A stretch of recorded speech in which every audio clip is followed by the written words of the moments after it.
Ndabaramukije abandi ndabahaye mwiriwe bivanye n'aho muherereye n'iteka n'umunezero ntangere byo gusubira kubana namwe mwe banywanyi mukurikira iyi mboneshakure yacu ari nayo yanyu Shiramatsiko TV. Ni imboneshakure imwe rudende idushikiriza inkuru n'ibiganiro utaronka ahandi. Uyu ni umwanya w'amakuru agezweko ari kuvugwa ngaha mu gihugu c'u Burundi, aho ino mboneshakure yacu ari nayo yanyu Shiramatsiko TV ibategurira amakuru ahambaye cyane aba ari kuvugwa mu bisata bitandukanye, aho twibanda cyane cyane ku makuru aba ari kuvugwa ku gateka kazina muntu, aba ari kuvugwa mu butungane, aba ari kuvugwa mu cibano, aba ari kuvugwa ku mbuga ngurukana bumenyi, aba ari kuvugwa muri politike ndetse n'andi yose mutamenye mwaranyegejwe turatohoza amaze tukabashikiriza ido n'ido. Umwungeri w'ishengero rya Pentekote Ikiremba Eliya Ndikunkiko yaraye yitabye Imana mu gisagara ca Ottawa muri Canada. Turaza kubigarukako mu ido n'ido ry'amakuru, aho tuza kubabwira byinshi byamuranze akiri muzima ndetse n'ibikorwa by'urukundo yagiye akorera mu gihugu c'u Burundi ndetse no hanze yacyo. Benshi mufata nk'intwari ikomeye cyane idakwiye guherekezwa amarira, ahubwo abenshi bakavuga ko akwiye guherekezwa bashimira Imana ibikorwa yamukoresheje igihe yari kiri muzima mu gihugu c'u Burundi. Turaza kubigarukako mu ido n'ido ry'amakuru. Turaza no kubabwira ku makuru ahambaye cyane ari kuvugwa ngaha mu gihugu c'u Burundi, aho biboneka neza ko kumenyesha amakuru mu gihugu c'u Burundi ari ibintu bigoye cyane kandi ko ari ibintu biteye ubwoba, kuko abamenyesha amakuru bariko barafatwa bagapfungwa ku karenganyo bazira umwuga wabo. Bikaboneka neza ko iyi leta ya CNDD-FDD idashaka gukorera abenegihugu, ahubwo ishaka gukorera inyungu z'akarwi gato. Akaba ariyo mpamvu umenyesha amakuru ushatse kugaragaza ibiriko birabera ngaha mu gihugu c'u Burundi ahita afatwa agapfungwa. Nabyo nyine muraza kubikurikira mu ido n'ido ry'amakuru, aho tuza kubabwira byinshi bihambaye cyane biriko biribonekeza mu mwuga wo kumenyesha amakuru, benshi bemeza ko ari umwuga ugoye mu gihugu c'u Burundi. Turaza no kubabwira ko abategetsi bakomoka mu mugambwe uri ku butegetsi bariko baratera abanyagihugu ubwoba, bikaba ari ibintu bibabaje kandi biteye ubwoba, byerekana ko iyi ntwaro iri ngaha mu gihugu c'u Burundi itariko irakorera abenegihugu bato bato, ahubwo iriko irakorera akarwi gato k'abategetsi kari ngaha mu gihugu c'u Burundi. Turaza no kubabwira ku makuru ahambaye cyane ari kuvugwa mu gisoda c'u Burundi, aho ibara rikomeje kugwa ku basirikare b'u Burundi bari muri Kongo, aho bari kwicwa umunsi ku munsi, kandi bikaboneka neza ko leta ya Burundi itabanenzwe, kuko aho kugira ngo ibabwire ko bagomba gutaha, ahubwo iri kurungikayo abandi mu gihe n'abariyo bariko baricwa nk'impene. Ibyo byose bikaba biriko birashavuza abarundi batari bake, bakabona ko ubutegetsi ataho bushobora gushikana igihugu c'u Burundi. Muraza kubikurikira mu ido n'ido ry'amakuru. Saya gusa n'andi makuru menshi ahambaye cyane twabateguriye tugira ngo tubashikirize. Wecu ubusabwa nta kindi, niba ukunda amakuru n'ibiganiro tudahwema gucisha kuri uno muyoboro wa YouTube Shiramatsiko TV, ukaba utarapyonda kuri sabone canke subscribe, pyondaho unasangize bagenzi bawe kugira ngo bamenye ibiriko biraba ngaha mu gihugu c'u Burundi, kandi bamenye ikibi Perezida Evariste Ndayishimiye n'abafatikanije bariko barakorera abana b'u Burundi. Tudatevye rero amakuru yacu tatangurire kuri no nkuru y'umabaro, aho umwungeri w'ishengero rya Pentekote Ikiremba Reve Pasteur Eliya Ndikunkiko yaraye yitabye Imana mu gisagara ca Ottawa muri Canada. Izina rya Eliya Ndikunkiko rifatanye n'amateka y'ishengero rya Pentekote mu Burundi. Umuntu wese yoba yarakurikiye amateka y'iryo shengero mu Burundi yarumvise kenshi amazina Pasteur Abedi Nego Amengo na Pasiteri Eliya Ndikunkiko. Bari mu bapasitoro ba mbere b'iryo shengero barikoreye ibikomeye, na cyane cyane muri misiyo ya Kiremba. Ndikunkiko niwe yari asigaye akiri muzima, undi yari yaracikanye. Pasitoro Eliya Ndikunkiko yitabye Imana ari mu rugendo rw'ibikorwa by'ishengero mu gihugu ca Canada. Ku munsi w'Imana uheze yari yatangaje ko injyane zari zimaze iminsi zivuga muri CBB zirangiye, ko bumvikanye kandi basabanye imbabazi n'abo batari bumvikana. Mu butumwa bwa nyuma yatanze yahanuye abakristo kudatakaza ukwizera bafise. Yabaye amajambo aboneka nk'ayo kurangiza koko umurimo wiwe kuri ino si y'abazima. wamengo ni Pawulo aho yagira ati narwanye intambara nziza narangije urugendo narazigamye ukwizera byanditse muri Timote umurongo wa 4 kugeza kuri 7. Pasitoro Eliya Ndikunkiko ashingiye ku myaka 86 y'amavuko. Intwari nk'iyi ntibayiherekeza n'amarira, abizera bahimbaza Imana ku byo yamukoresheje akaba arangije neza. Rifatikanije n'umuryango wa Pasiteri Eliya Ndikunkiko, ishengero rya Pentekote Ikiremba be n'umuryango w'amasengero ya Pentekote mu Burundi.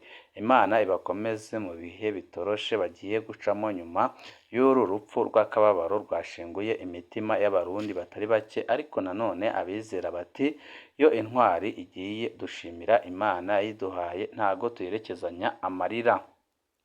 Tuvuye kuri iyo nkuru, amakuru yacu tabandanize ku nkuru y'umubabaro nanone iriko iravugwa ngaha mu gihugu c'u Burundi, aho umumenyeshamakuru Sandra Muhoza apfunzwe ku karenganyo gakomeye cane. Burundi kumenyesha amakuru, umumenyeshamakuru Sandra Muhoza yararengutse muri sentare. Mugenzi wacu yararengutse kuri uyu wa mbere mu gitondo imbere ya sentare igizwe n'abacamanza 3 ba sentare ya Mukaza mu gisagara ca Bujumbura. Bazofata ingingo y'uko abandanya apfungwa canke ko arekurwa. Ingingo itegerezwa kumenyekana yatevye mu masaha 48 ku bw'igitabo mpanabyaha gikoreshwa mu gihugu c'u Burundi. Sandra Muhoza n'abamuburanira bararonse umwanya wo kwisigurira imbere y'abacamanza ba sentare yahanishije Florian Irangabiye, uwundi mumenyeshamakuru w'umurundikazi, gufungwa imyaka 10 muri 2024. Umushingwamanza Prosper Niyoyankana, umwe mu baburanira, avuga ko yabonye bimwe mu butosi. Jewe ubwanje naratangaye mbonye umuntu yagirizwa ibyaha bishoboka ko yabikoreye Ingozi, buraruko bw'u Burundi, bigakorwa n'umuntu akora kandi aba Ingozi, ashobora kurungikwa muri parike ya Mukaza kandi hariho parike y'Ingozi. Nka kumwe i Bujumbura hoba hari abashoboye gusumba, niko yabwiye abamenyeshamakuru bari bashoboye kwiyunguruza bagashikaho muri iki gihe ubukene bw'ibitoro bwabaye ndansi. Ingaruka zabwo zikaba zidasiga inyuma igisata cyo kumenyesha amakuru gisanzwe gikenye cane mu Burundi. Kubwo umushingwamanza Niyoyankana, ica mbere Sandra Muhoza yagirizwa ni guhungabanya umutekano w'igihugu ku majambo yashikirije. Ibyo yabivuganye n'abagenzi be basangiye umwuga, mbere novuga hagati y'abanganya urunganwe. Rero ibyo sinibaza ko byohungabanya umutekano ku butaka bw'igihugu. Uguhungabanya umutekano w'igihugu bisigura ko hariho abantu bitwaje ibigwanisho baba bateye, tuvuge ko baba batumwe ko na Sandra Muhoza mu gihe atakindi cemezo kihari keretse ibyo byose birerekana neza ko ari remetanya bamukoreye rikomeye cane. Hari ibindi byitayemwo. Hariho kandi ukwerekana umutima w'amacakubiri. Ibyo ni ibyavuzwe ariko byari mu biyago n'abandi, nk'uko bibandanywa bishikirizwa n'umushingwamanza wa Sandra Muhoza, kandi n'abandi barabivuze nk'uko nyine ariko ntibakurikiranwe. Niko umushingwamanza Prosper Niyoyankana agaragaza umubabaro. Igikorwa gicafuza ishusho y'igihugu.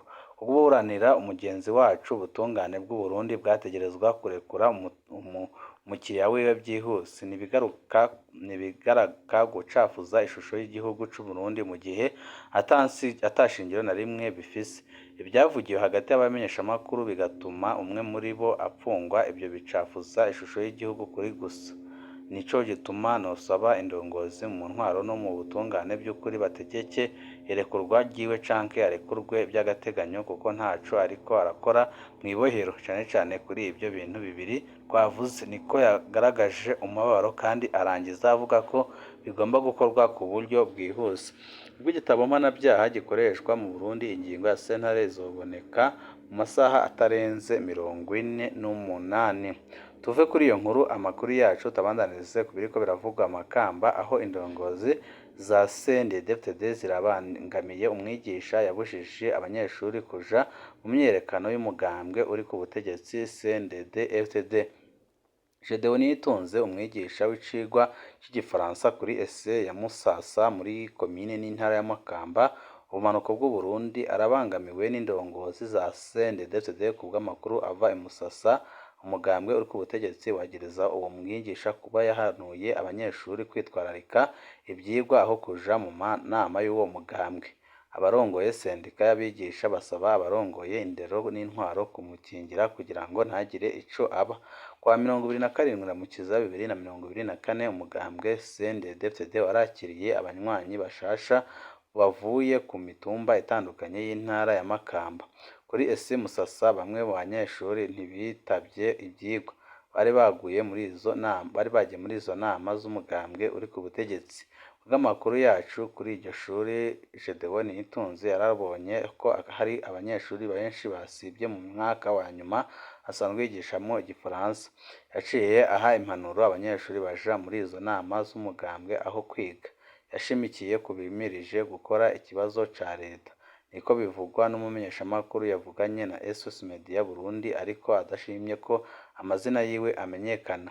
Bamwe mu banyeshuri bamwe bafise izindi ntumbero baciye bakora ibintu bikomeye cane kandi biteye ubwoba byo gucafuza uwo mwigisha. Bamwe mu banyeshuri bamwe bafise izindi ntumbero baciye bahindura ivyavuzwe n'uwo mwigisha, niko yashimangiye.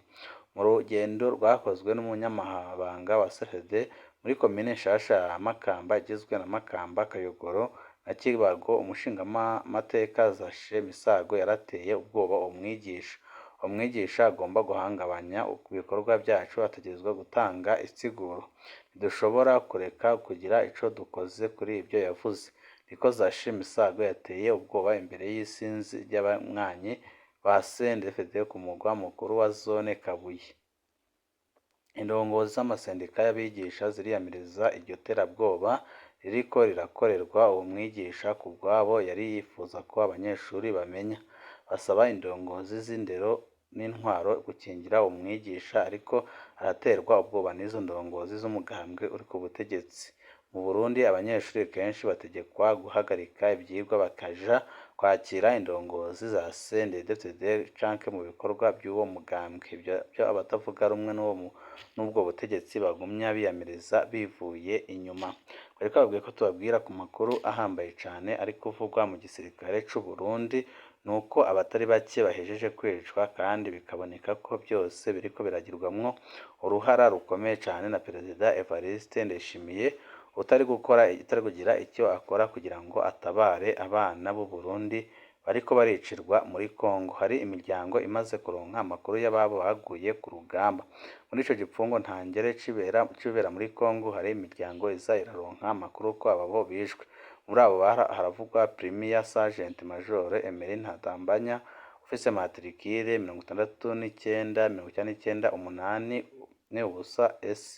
6998S3493 yavutse mu mwaka w'1980 muri komine Rusaka mu ntara ya Mwaro. Aho muri Kongo, Emery Ntadambanya yari muri bata ya 6 Tafoke yaba yitavye Imana ku wa gatandatu uheze, aho nyine yacikanye arashwe na M23.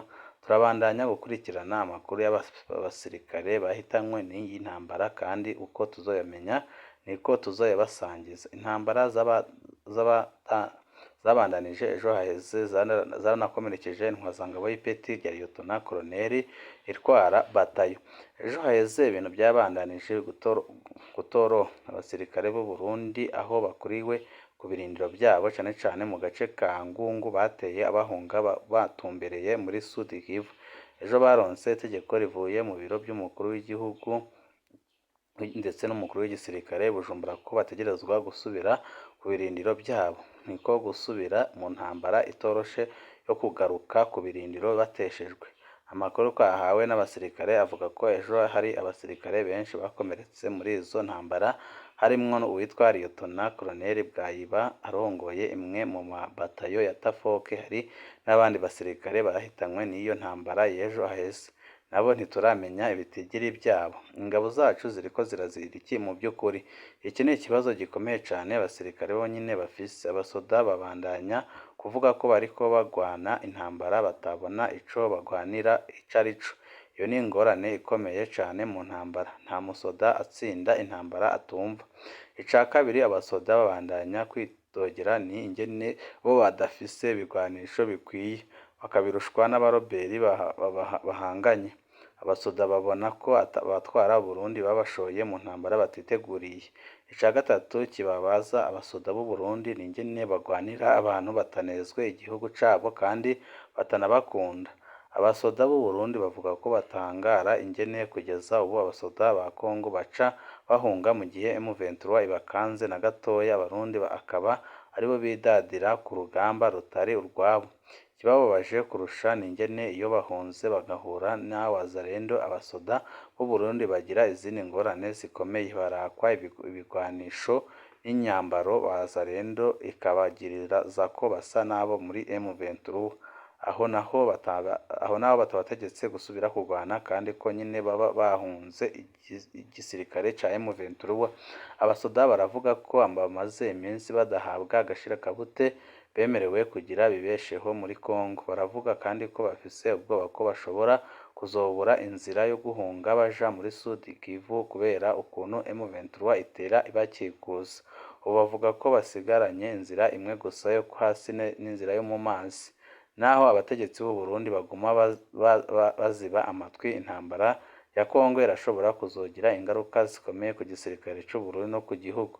Iyi ntambara si iyacu, uruhara rwiza rw'u Burundi rwohabaye urwo guhuza abana bose ba Kongo ku ntebe y'ibiganiro. Umubanyi mwiza iyo abonye abavukanyi bariko baragwana asukamwo mabisi, ntaja kwongereza intambara. Akaba ariyo mpamvu benshi bavuga ko ibi bintu Perezida Evariste Ndayishimiye rwose agomba kubibazwa. Banywanyi bacu ni ngaha duce dusozerera amakuru twari twabateguriye, mu kandi kanya kari buze n'andi makuru ahambaye cane azaba agezweho mu bisata bitandukanye, ariko tukaza kwibanda ku gisata kirebana n'umutekano ndetse n'ubutunzi, aho benshi bavuga ko iyi ntwaro iruhije abarundi kandi benshi bakemeza ko ata n'ico ishobora kumarira abenegihugu bato bato. Banywanyi bacu ibihe byiza nibyo ndabipfurije.